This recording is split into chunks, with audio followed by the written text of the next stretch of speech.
Westuha min Freyon and welcome to yet another video. This is very good news for those of you who enjoy adaptations, my friends, and especially for those of you who would like some new adaptations of the works of John Ronald Reuel Tolkien, but not the atrocity from Amazon that is going to come out in September 2022. Now, this is a video on request, and it concerns the interview with Philippa Boyens, one of the three most important people for Peter Jackson's The Lord of the Rings trilogy. Way back then, more than 20 years ago, she was, after all, a huge contributor to the script and a true Tolkien expert. Now, this interview comes from that fan site that isn't very well known to be the modern and contemporary shills to Amazon, but since this is the only and single source of this interview, I'm forced to use their website, and because I am an honest and a decent man, I shall cite theonering.net as the source of this news and this video. It concerns the upcoming animation film called Lord of the Rings, The War of the Rohirrim, and it tells the story of Helm Hammerhand and his, children. And we know this particular character, of course, from the appendices to The Lord of the Rings, but also those of you who have not read the books, he was mentioned in The Lord of the Rings films.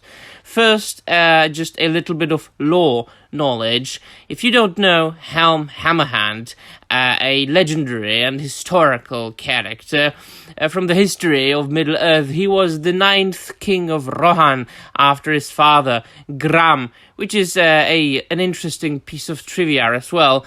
Other than Gram being an old Germanic name, Gram was, among other things, also the name of the sword, which is appeared in Norse myths and Norse legends, where Sigurd, the hero, used this sword to slay the dragon Fafnir.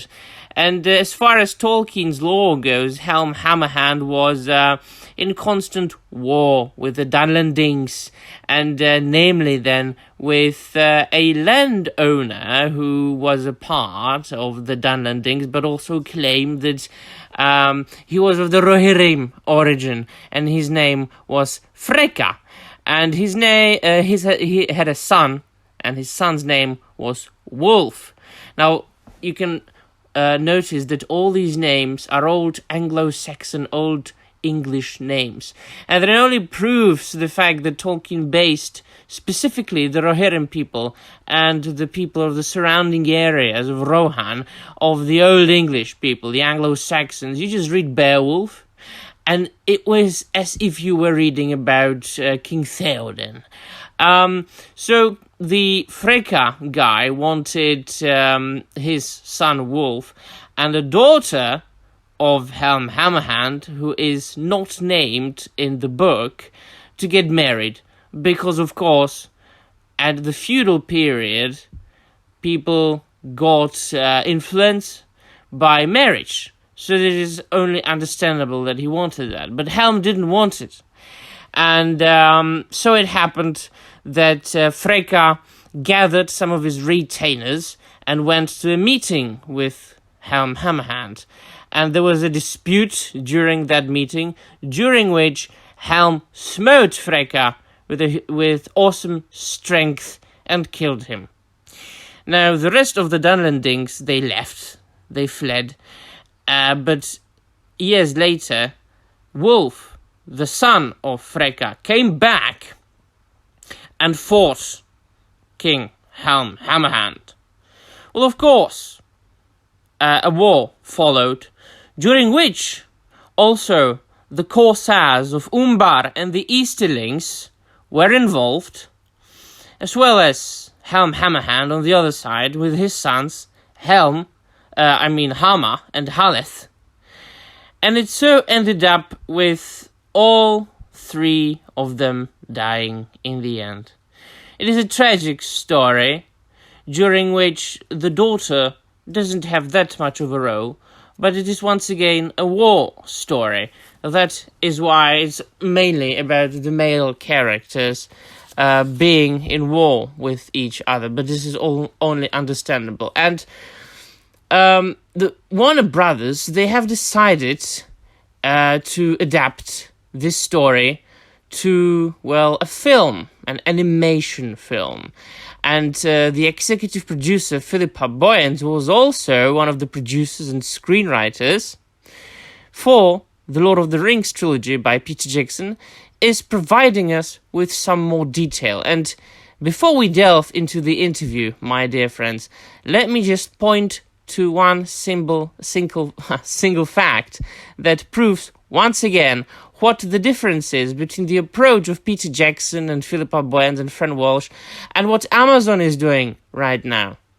Of course, in each and every single adaptation there will be changes and additions and omissions.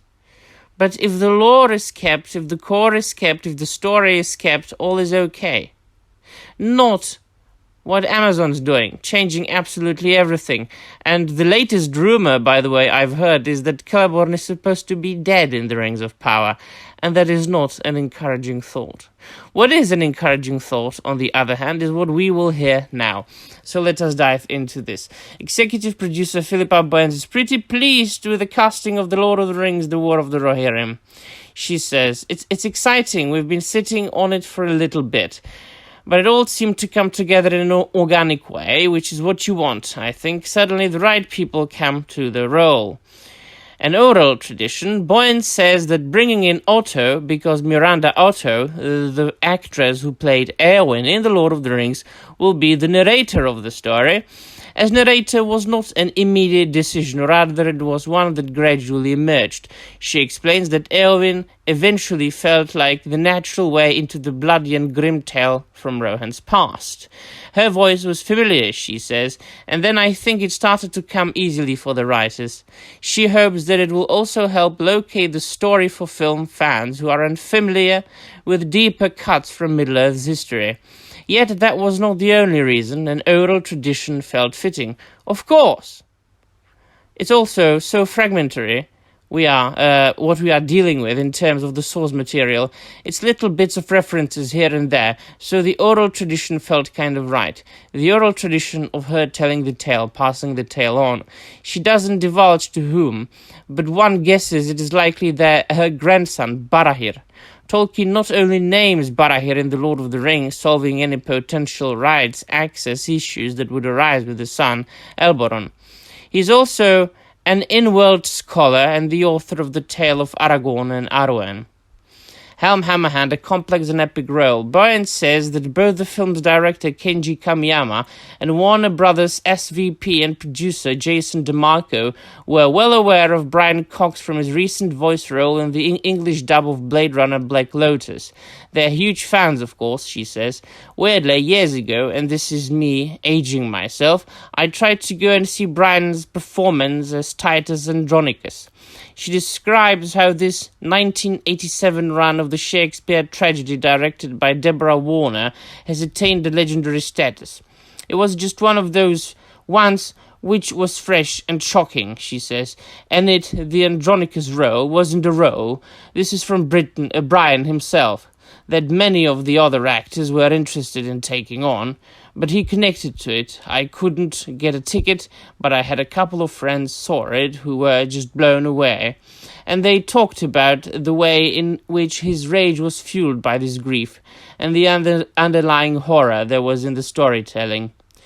And that kind of resonated with me when we were thinking about the Helm role, because it spans a lot of different emotions. She says the role in the film is about delving into Helm's choices and the mistakes he made as well, and then his acknowledgement of those mistakes. Was there an acknowledgement of those mistakes, she asks.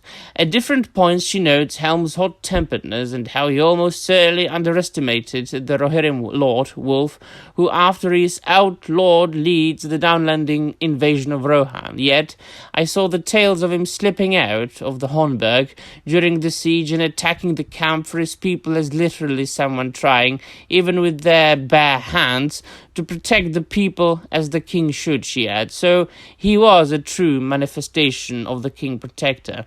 Helm's heirs in the overthrow of Edoras. The grim reality, though, is that Helm is unable to protect his children. His eldest son, Haleth, is slain when Edoras is overrun and taken by Wolf's forces, while Helm is forced to take refuge in the Hornburg. We touch only briefly on Helm's other son, but I conclude that his Hammer's fate will remain the same tragedy as it is in the Appendix A. Boyens describes the first as a shocking and powerful moment, powerful perhaps, for readers to finally see they've long envisaged through Tolkien's descriptions. Shocking for film fans to see the unexpected Edoras besieged and overthrown.